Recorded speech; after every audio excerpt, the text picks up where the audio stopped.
this is my eighth generation. Really not cousin, but this is my eighth generation cousin. And it's high time another Mitchell gets into Annapolis. And we understand, with Prime Mitchell will find you leader in the state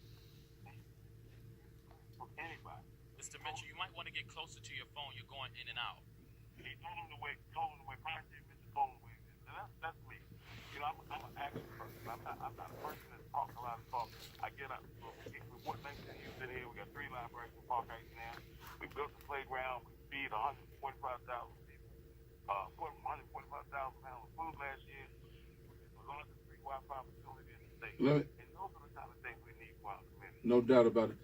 Kevin, as I looked at the list, and I'm one of the folks who I call myself regular. I did not take advantage of early voting, yet I was at every polling place but one over those 8 days.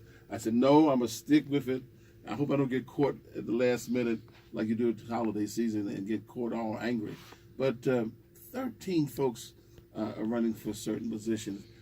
How was it able to, and those are the last names and we're not mentioning positions per se, but that couldn't something have, they know doggone well that they have no chance.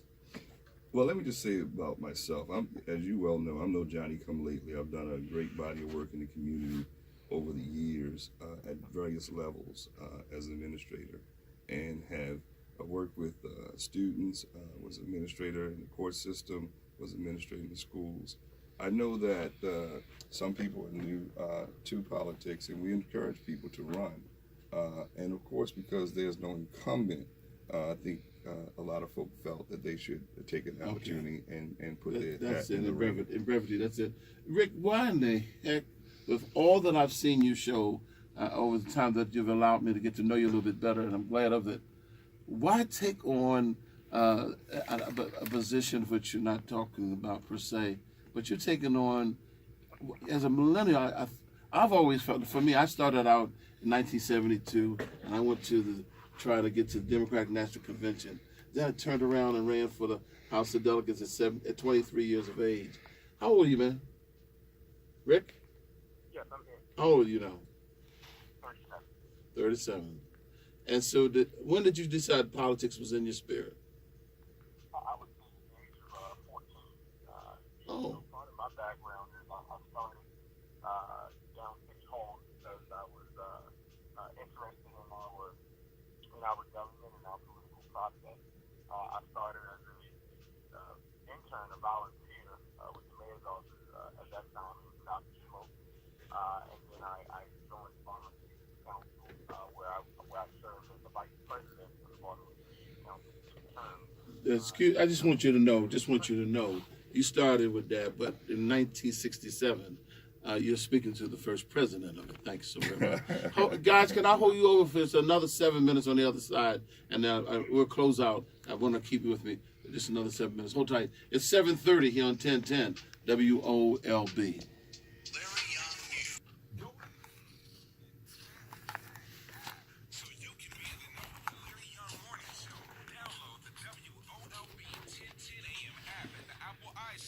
Or Google Play Store today.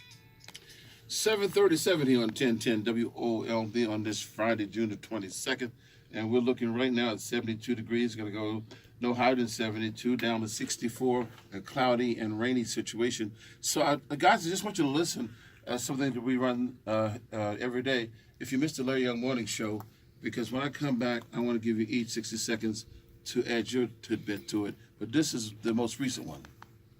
If you missed the Larry Young Morning Show, here is what you missed. And so we're going to have an opponent coming up soon, and I just hope that you will give us the opportunity to have you sit in and answer the same questions they've been asked. Love the opportunity to do that, Larry, and thank you for saying that. I mean, I'm not trying to be hard to figure out, but I'm not your typical politician. I don't really care about Democrat, Republican stuff. I'm just a regular guy. I'm a businessman who wants to just come up with solutions Larry to Young the Morning problem. Show, weekdays, 6 a.m. to 10 a.m. WOLB.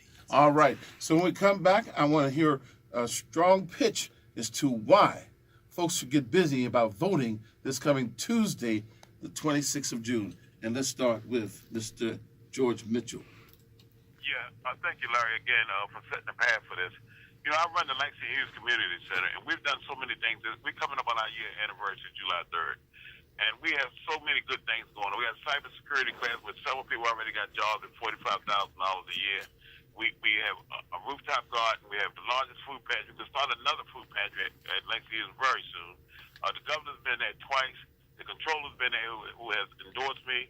We got so many good things. And the kids are outstanding. The kids are just in there every day. They come into our computer lab and they say, Mr. Mitchell, thank you. They smiling. They use the computer.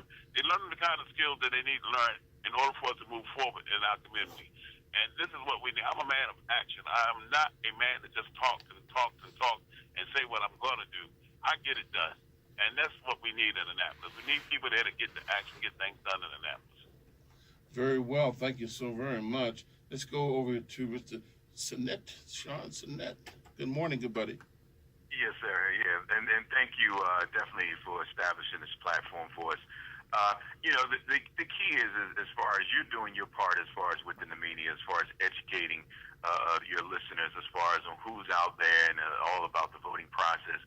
But as far as candidates, we need to do a lot more as far as engaging folks and encouraging folks as far as to get out there and vote. But not only just for Tuesday, we have to even reach out to 16-year-olds, because you can be 16 to actually register to vote. You just can't vote until you're 18, and get them enthused and get them engaged so they can be educated and be ready to exercise their right to vote as far as when they turn 18.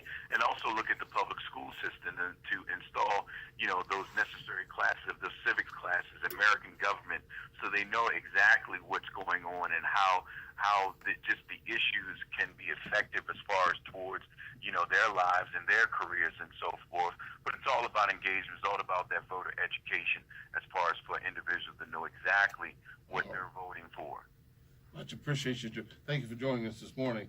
All righty, and we go over to Ricky Vaughn. Yeah, and I'll second Mr. Young. Thank you again for having us. You know, it's our history doesn't have to dictate our destiny. If you truly believe in hope and opportunity, then believe your voice, your vote has power. We do have to continue to educate individuals on how important it is to go out and exercise that right that so many had to fight for and unfortunately died for. But with me and with our campaign, it's one of those. As I always say, in order to get to it, you must go through it. To be a product of Baltimore, to be a product of East Baltimore per se, but to be a product of Baltimore in the state of Maryland, to go from homeless to homeowner, high school dropout to MBA and law school, minimum wage worker at McDonald's to a proud owner of 88 restaurants. It shows that there is hope, there is opportunity out there for anyone that's willing to work hard, to drive, and to not give up and have determination. So thank you again for everything. Definitely appreciate it. Thank you for joining us this morning, Rick. Talk to you. Appreciate it. Kevin? Parsons. Yes. Thank you again, Senator Young, for your efforts of the Get Out the Vote efforts. And of course, we must understand that voting is the crown jewel of democracy. And we also must understand as people, particularly African American people, that folk have given their lives physically and in other ways and lost their lives for folk to have the right to vote. And we need to exercise that right. Whether we think politics is relevant or not, there's a philosopher who says just because you don't take an interest in politics does not mean that politics is not going to take an interest in you. And of course, Martin Luther King specifically said, our lives begin to end the day we become silent about things that matter. I will say that voting matters. And I'm going to encourage everybody who's listening, who's under the sound of my voice, that you get to the polls on Tuesday, June 26th, that you come out and you show the city of Baltimore, you show the state of Maryland that our vote counts and it does matter. Thank you so very much, good buddy. Much appreciation to you. And family, you heard from those? Yes, sir. I just have one quick question for one of the candidates. They're all gone, Coach. They're all gone. They're all gone. Well, no, I wanted to ask Kevin Parsons. Go ahead. Is he still there? Yes. Kevin, did you play for Cardinal Gibbons in the 80s? Yes, I was there as a super sophomore with Quentin Daly. Okay.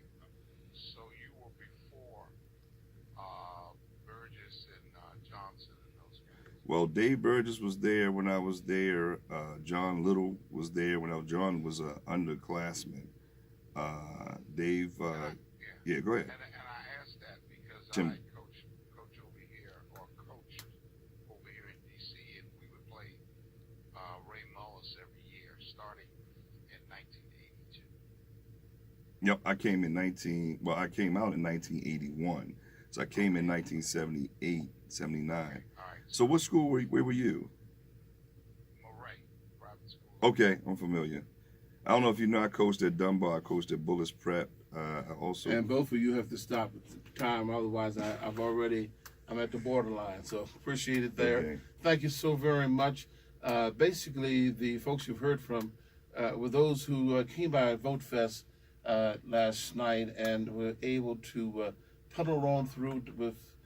Didn't think it robbery for me to ask them to give the assessment of Vote Fest of the early voting, and there's no position, just their interest in public service and sharing their view. As you notice, there was no mentioning of a position, just using the name that they were born with and talking to you as a concerned voter interested in public service. It's 7:45 here on 1010 WOLB.